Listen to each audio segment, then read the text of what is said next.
जय श्री राम। शंखनाद में आपका स्वागत है। झारखंड में पहले चरण का मतदान हो चुका है। पहले चरण में 43 सीटों पर वोटिंग हुई है और लोगों ने इस बार करीब 65% तक मतदान किया है, जो अब तक का आंकड़ा है। और ये आंकड़ा पिछले विधानसभा चुनाव के ही लगभग बराबर है। पिछली बार भी 65% से थोड़ा ज्यादा मतदान हुआ था। इस बार भी लोगों ने बढ़ चढ़कर वोटिंग में हिस्सा लिया और उत्साह से इस लोकतांत्रिक प्रक्रिया में शामिल हुए। लेकिन भले ही इस बार का मतदान प्रतिशत पिछली बार जैसा ही है, लेकिन इस बार की झारखंड की स्थितियां बहुत अलग हैं।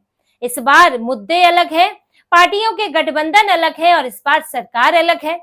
जहां पिछली बार बीजेपी के लिए एंटी इनकम्बेंसी थी, इस बार झामुमो के लिए एंटी इनकम्बेंसी है। जहां पिछली बार ये जो यूपीए गठबंधन और इंडी गठबंधन जिसे कहे, उसका मुकाबला बीजेपी से था, इस बार उसका मुकाबला बीजेपी एनडीए के गठबंधन से है। और इस बार मुद्दे पिछली बार से बिल्कुल अलग है। जिन मुद्दों का सामना पिछली बार हेमंत सोरेन ने नहीं किया, इस बार वो उनके सामने है। तो ऐसे में झारखंड चुनाव इस बार बहुत अलग है और इसकी झलक जो है वो लोकसभा चुनाव से ही मिलने लगी थी। लोकसभा चुनाव के आंकड़े दिखाने लगे थे कि कैसे हेमंत सोरेन के हाथ से, इंडी गठबंधन के हाथ से सत्ता खिसक रही है। इन आंकड़ों की बात करेंगे, लोकसभा चुनाव में कैसे संकेत मिले थे। लेकिन इससे पहले इन 43 सीटों के बारे में जानते हैं। ये 43 सीटें हैं जो कोल्हान कोल बेल्ट है उस इलाके में। इसके अलावा आदिवासी बहुल दक्षिणी छोटांगपुर का इलाका है उसमें, और इसके अलावा पलामू के उत्तरी इलाके में फैली हुई है। ये सभी इलाकों को 43 सीटें कवर करती हैं और जो कोल्हान बेल्ट का इलाका है उसमें करीब 14 सीटें आती है। और ये वही सीटें हैं, वही कोल्हान है जिसके लिए चंपई सोरेन चर्चा में आए थे। और जो चंपई सोरेन यहाँ के कोल्हान टाइगर भी कहलाते हैं, तो उनके भी इस बार पाला बदलने से बहुत कुछ बदलने वाला है। लेकिन इस बदलाव की जिस झलक की हम बात लोकसभा में कर रहे थे, तो लोकसभा के आंकड़े देखिए जो आपको बताएंगे कि जिन विधानसभा क्षेत्रों में पिछली बार जिनमें बीजेपी पिछड़ी हुई थी, 13 सीटें हासिल की थी, झामुमो ने 17 सीटें, कांग्रेस ने 8 सीटें हासिल की थी, उन सीटों पर बीजेपी ने लोकसभा के चुनाव में किस तरह से बढ़त बनाई है, ये आंकड़े देखिए। 2024 लोकसभा चुनाव कितने विधानसभा क्षेत्रों में आगे रही? बीजेपी 26, कांग्रेस 12, झामुमो 5। बीजेपी और कांग्रेस में डायरेक्ट मुकाबला होता है, लेकिन उसमें भी कांग्रेस बहुत पीछे है। वोट शेयर की बात करें तो बीजेपी का वोट शेयर 49.88%, कांग्रेस का 22.23%, झामुमो का 11.23%, राजद का 5.45%। यानी कि अगर कांग्रेस, झामुमो, राजद को भी मिला दे तो भी बीजेपी का वोट प्रतिशत ज्यादा रहेगा। तो लोकसभा चुनाव से मिले संकेत आपने देखे होंगे, जिसमें बीजेपी जो है 26 सीटों पर, 43 में से 26 सीटों पर आगे रही है और कांग्रेस और झामुमो उसके आसपास भी नहीं दिखते हैं। और जो विधानसभाओं में आगे रही है वो क्षेत्र है जहां पर बीजेपी को बढ़त नहीं मिलती थी। अब कोल्हान का ही क्षेत्र है, वहां पर बीजेपी खाता नहीं खोल पाती थी, लेकिन उनमें से कई सीटों पर आगे दिख रही है। और इसके अलावा अगर वोट प्रतिशत की बात करें तो बीजेपी जो है 50% वोट के उसके पास वोट शेयर रहा है, जो कि ये तीनों पूरा गठबंधन उसका मुकाबला नहीं कर पा रहा है। देखिए इस बार स्थितियां बहुत अलग रही हैं जो कि पिछली बार से थी। इस बार बीजेपी का गठबंधन हुआ है। पिछली बार बीजेपी को अपना ही जो बीजेपी का दल था, पिछले चुनाव में विधानसभा में, जो कि बाबूलाल मरांडी है, उनकी अपनी पार्टी थी झारखंड विकास मोर्चा, वो बीजेपी से अलग होकर उन्होंने अपनी पार्टी बनाई थी, जिसके कारण वो बीजेपी के ही वोटर को, वोट प्रतिशत को काट रहे थे, क्योंकि वही वोट बैंक उनका भी था जो भाजपा का रहा है, उसी से अलग रहे हैं। और उसके अलावा जो आजसू है, वहां पर AJSU all Jharkhand student union, जो बीजेपी से अलग होकर चुनाव लड़ती थी, और दोनों का ही, उसका भी वोट बैंक लगभग वही रहा है। तो ऐसे में बीजेपी का वोट प्रतिशत ये लोग काटते रहे हैं। सीटों पर अगर वोटों का बंटवारा हो गया तो फिर वहां पर आप छोटे मार्जिन से भी हार जाते हैं। जबकि अब यूपीए कहें या इंडी कहें, ये लोग मिलकर चुनाव लड़ते रहे हैं। हमेशा कांग्रेस, झामुमो साथ रहे, राजद साथ रही। और पिछली बार चाहे वो विधानसभा का चुनाव हो, लोकसभा का चुनाव हो, इसमें बीजेपी जो है अकेले मैदान में उतरी और दोनों ही पार्टियों का ने उसका वोट काटा था, जिसके कारण भाजपा को नुकसान हुआ। लेकिन फिर बाद में जो है जेवीएम जो है, जो बाबूलाल मरांडी है, वो बीजेपी में उन्होंने अपनी पार्टी का विलय कर लिया, क्योंकि उनके विधानसभा में बहुत कम सीटें, 3 सीटें आई थी, उनका परफॉर्मेंस खराब हो रहा था। और इसके बाद आजसू ने भी बीजेपी से गठबंधन कर लिया और इन लोकसभा चुनाव में आजसू साथ में थी। तो उसका अंतर आपने देखा। तो इस बार गठबंधन का मुकाबला गठबंधन से है और देखिए हमेशा ही बीजेपी जो है विधानसभा में अच्छा प्रदर्शन करती आई है। झामुमो के मुकाबले या उनके पूरे गठबंधन के मुकाबले हमेशा बीजेपी 35 सीटें 30 से 35 सीटों पर रही है, एक बार तो 37 सीटें लेकर आई है। और यहाँ पर अगर हम पिछले चुनाव की बात करेंगे तो जो झामुमो है वो 17, 18, 20 सीटों पर सिमटी रही। हालांकि पिछली बार वो 30 सीटें लेकर आई क्योंकि बीजेपी का गठबंधन टूट गया था। तो ये बड़ा अंतर रहा है और इस बार जो लोकसभा में मिलकर साथ चुनाव लड़ा उसका अंतर देखने को मिला है। और ये बात सिर्फ कोल्हान की सीटों की नहीं है। हालांकि चंपई सोरेन तो सब तब साथ थे भी नहीं, फिर भी बीजेपी को वहां बढ़त मिली थी, क्योंकि बीजेपी का झारखंड में बहुत खराब प्रदर्शन कभी रहा ही नहीं है। थोड़े बहुत अंतर के साथ वो लगभग उतनी ही सीटें लाती है। और आप पिछले चुनाव में भी देखेंगे, जैसे कि अभी लोकसभा का दिखाया, अगर आप विधानसभा का भी परफॉर्मेंस देखेंगे तो वहां सीटें कम हुई है लेकिन वोट शेयर उतना कम नहीं हुआ है। और ये हम इन 43 सीटों की ही बात कर रहे हैं, इन्हीं के वोट शेयर की बात कर रहे हैं।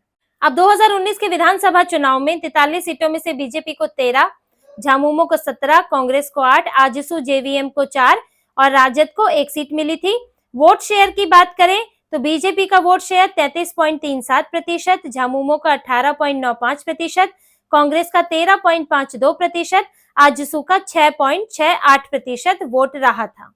अब इन आंकड़ों को आपने देखा, इसमें बीजेपी को 13 सीटें मिली थी लेकिन जो आजसू और जेवीएम था उसके पास करीब 4 सीटें गई थी। अब ये 4 सीटें बीजेपी के पास शामिल होती तो वो करीब 17 सीटों पर होती।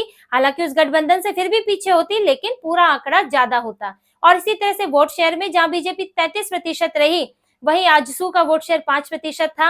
अब कांग्रेस और वहां पर झामुमो मिलकर भी बीजेपी का वोट शेयर का मुकाबला नहीं कर पा रहे थे। तो ऐसे में इस गठबंधन का असर रहा। और दूसरा, बीजेपी वोट शेयर के मामले में हमेशा आगे रही है, चाहे विधानसभा हो, चाहे वो सत्ता में आई हो या ना आई हो।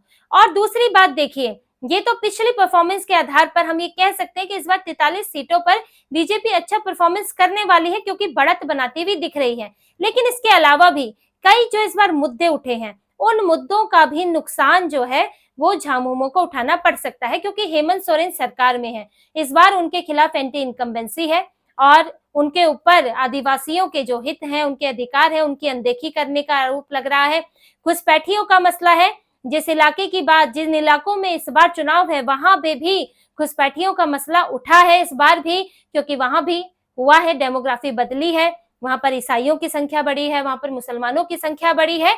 हालांकि क्योंकि कोल्हान बीजेपी वहां पर हमेशा अभी तक सेंध लगाने में उसके लिए थोड़ा मुश्किल रहा है उस इलाके में, लेकिन इस बार ये मसले उठ रहे हैं तो कुछ बीजेपी को सपोर्ट मिल रहा है। पूरी तरह तो नहीं है क्योंकि अभी तक पहुंच नहीं रही थी, अब शुरुआत हुई है।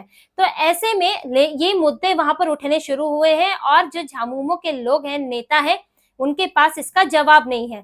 दूसरी बात, इन इलाकों में जो बीजेपी के लिए काम कर रही है वो है विकास के काम, क्योंकि यहाँ पर सरकार ने कुछ ऐसे एस्पिरेशनल डिस्ट्रिक्ट बनाए थे जो इसमें इन सीटों में भी वो डिस्ट्रिक्ट आते हैं जिन पर विशेष तौर पर ध्यान दिया गया, जिन पर विकास की योजनाएं लागू हुई। यहाँ पर पीएम मोदी भाषण दे चुके हैं, वो योजनाओं की घोषणा कर चुके हैं जिसकी लोग बात करते हैं कि यहाँ पे सड़कें बेहतर हुई हैं, यहाँ पर लोगों को घर मिले हैं। तो ये सब काम हुए हैं जिससे लोगों का भाजपा की तरफ झुकाव बढ़ा है। और दूसरा, यहाँ पर अब चंपई सोरेन के आने से भी हालात बदल गए हैं क्योंकि चंपई सोरेन, जैसे कि हमने पहले भी बात की, इस इलाके में अच्छी पकड़ रखते हैं। 14 सीटें यहाँ की आती हैं, जो झामुमो रही है 10-10 सीटें हासिल करती रही है। बीजेपी के लिए यहाँ पे बड़ा मुश्किल हुआ है, लेकिन इस बार बीजेपी ने यहाँ कम से कम 5 से 6 सीटें टारगेट की हैं और यहाँ से बड़े नेता भी मैदान में है। चंपई सोरेन है, सरायकेला सीट से है, चंपई सोरेन के बेटे बाबूलाल सोरेन घटसिला से वो भी मैदान में है, और इसके अलावा अर्जुन मुंडा की पत्नी पोटका से वो मीरा मुंडा, वो भी मैदान में है, और इसके अलावा जमशेदपुर पूर्व से रघुबर दास की बहू है पूर्णिमा दास, वो भी चुनाव लड़ रही है। जगन्नाथपुर से मधु कोड़ा की पत्नी है गीता कोड़ा, वो भी मैदान में है। तो यहाँ पर ये 43 सीटों पर कई बड़े चेहरे भी हैं और कोल्हान बेल्ट में भी जो है वो बड़े नेताओं को बीजेपी ने खड़ा किया है। तो इस सब का असर दिखने वाला है। ऐसा नहीं है कि चंपई सोरेन ने पार्टी बदल ली है तो सब उनसे नाराज हो गए हैं, क्योंकि जो हेमंत सोरेन ने भी उनको अचानक से सीएम पद से हटा दिया था, तो ये भी एक मसला बना है वहां पर। चंपई सोरेन के उनका अपना सम्मान है, उनके परिवार का सम्मान है, तो वो भी है। तो बीजेपी को वहां से करीब 5-6 सीटों की उम्मीदें हैं और इसके अलावा अगर दूसरे इलाकों में देखें तो यहाँ पर घुसपैठियों का मसला उठा है इस बार, और हेमंत सोरेन चुप्पी साधे बैठे हैं। यहाँ तक कि उनकी सरकार में ये तक कह दिया गया है कि कोई घुसपैठ हुई नहीं। संथाल परगना की अगर हम बात करें तो वहां पे डीजीपी कह रहे हैं कि कोई घुसपैठ नहीं हुई, जबकि डेमोग्राफी बदल गई है। 500 में से 100-200 गांव रह गए हैं जो कि आदिवासियों के हैं। मुसलमानों की संख्या 22-23% बढ़ गई। इसी तरह के इन इलाकों में भी हुआ है। यहाँ पर भी आदिवासी बहुल इलाके हैं जहां पर सख्त मतदान होना है, तो वहां भी बदलाव हुआ है। तो ये जो डेमोग्राफी बदलाव का कोई ना तो हेमंत सोरेन उसकी कोई वजह बता पा रहे हैं, सफाई नहीं दे पा रहे हैं। सबसे बड़ी बात जो होती है आगे क्या होगा, तो हेमंत सोरेन के पास कोई उपाय नहीं है, क्योंकि देखिए मुसलमानों की संख्या बढ़ गई है, तो हेमंत सोरेन को तुष्टीकरण करना है, साथ में कांग्रेस भी है। अब हेमंत सोरेन अगर ये कह दें कि यहाँ पे एनआरसी आएगा, यहाँ पर यूसीसी आएगा, और जो शादीशुदा मुस्लिम महिलाएं हैं उनकी जमीनें पति को नहीं जाएगी, ये सब ऐसे सख्त कानून अगर हेमंत सोरेन घोषणा कर देंगे तो फिर उनको मुसलमानों का वोट नहीं मिलेगा। तो हेमंत सोरेन को भी तुष्टीकरण का कीड़ा काटा हुआ है, और इसके कारण वो ये बात ही नहीं मान रहे हैं कि आदिवासियों की आबादी जो है घट रही है। खुद भी आदिवासी हैं लेकिन फिर भी स्वीकार नहीं कर रहे हैं, क्योंकि इस मसले पर वो बैकफुट पर बैठे हुए हैं कि उनके कार्यकाल में यहाँ डेमोग्राफी में बड़ा बदलाव हुआ है, और अब इसका असर यहाँ पर दिख रहा है। हेमंत सोरेन के लिए मुश्किल है, एंटी इनकम्बेंसी है ही, इससे तो उन्हें निपटना ही पड़ेगा, क्योंकि उनकी सरकार रही है, भ्रष्टाचार के आरोप है, वो खुद जेल जा चुके हैं, उनके जो है नेताओं के घर में, उनके सहयोगियों के घरों में करोड़ों करोड़ों कैश मिला है। तो बहुत सारे मुद्दे हैं, जो ऐसे मुद्दे हैं जो स्पेसिफिक कुछ इन इलाकों के हैं, और कुछ ऐसे मुद्दे हैं जो पूरे झारखंड के हैं, जो इन इलाकों पर भी असर करते हैं। तो इस पूरे समीकरण को देखें तो बीजेपी की जो इस वक्त स्थिति लगती है, और अगर हम पिछली बढ़त को भी देखें तो बीजेपी यहाँ 43 में से लगभग 30+ सीटें या 30 सीटें करीब यहाँ से लाती हुई दिख रही है। तो यहाँ इस बार हेमंत सोरेन के लिए मुश्किल बड़ी है, और उनकी इस वजह से हेमंत सोरेन परेशान भी लगते हैं, घबराए लगते हैं। छोटे छोटे मुद्दे, हेलीकॉप्टर रोक दिया, चलने नहीं दिया, पीएम का भाषण चल रहा था, ये सब मुद्दे भी उठाते हैं और इन पर सिंपैथी पाने की कोशिश करते हैं। अपने विधानसभा क्षेत्र में बड़े जोर शोर से लगे हुए हैं। तो ये सब हेमंत सोरेन की बेचैनी इस बार दिख रही है, वो जवाब नहीं है, उनकी चुप्पी दिख रही है उनके पास, और इसका असर जो है इन चुनाव में और इन 43 सीटों पर जरूर पड़ने वाला है। तो इसी तरह की और खबरें और विश्लेषण आपके लिए लाते रहेंगे। हमसे जुड़े रहिए, सब्सक्राइब कीजिए, कमेंट कीजिए। बहुत बहुत धन्यवाद। जय श्री राम।